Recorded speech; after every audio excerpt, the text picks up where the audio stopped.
So I've been working on creating a genealogy for our birds. I felt like I was writing an obituary at first. It's like a lot to gather dates and go back on the phone and see. I need to find a better way to document it. It was like baby egg 1 hatches, you know? I do remember the times about, so anyway, I've been creating that list. And while I was creating it, our first rooster, Polly, was gifted to us by a very dear friend who worked with our realtor at the time. Polly, our rooster, he was heaven sent, literally. Totally amazing knowing. Heaven sent rooster for us to begin our new venture on the only rent-a-farm in our entire city of Florida. No one had ever heard of anybody that got to rent a farm.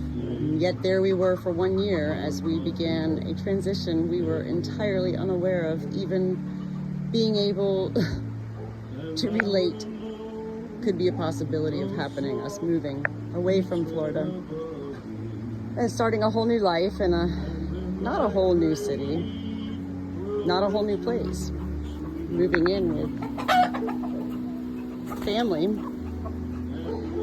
Anyway, it's been a long journey, a good one, mostly good. No journey can be entirely good. Come on, all fairy tales have bad moments as well. But for the most part, fairy tales do end beautifully. And today I discovered our 3 gifted girl hens right here. Penny, Flo, always mouth wide open, and her mom said she always had messy hair. And AKA mother hen, Kimberly, but really her name is Olivia. She reminds me of my oldest sister. She is in charge. She even has like a rooster face and spurs. Big spurs. I love Olivia. These 3, I thought they were like maybe 2 years old when we got, welcomed them. We needed girls for Polly, and I posted in the local Facebook, we need 3 girlfriends. And that's when I was connected with these 3 girls. First mother named Lori. I found out today they were born in April of 2017.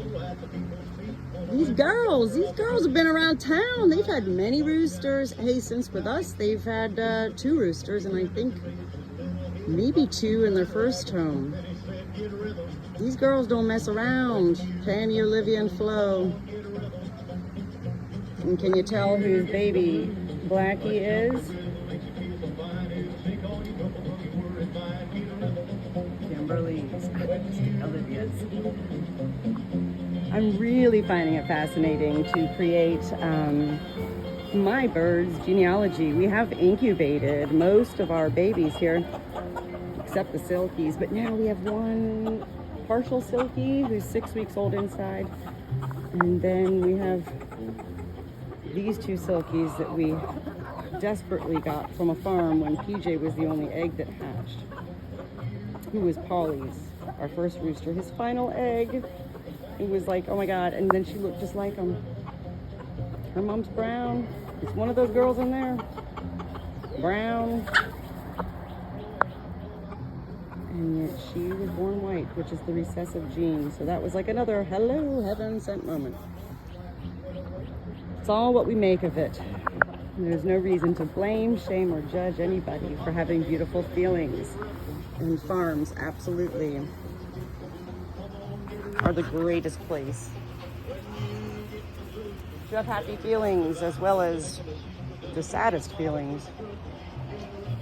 All right, guys, get some water. I've got to go in and get dinner, okay?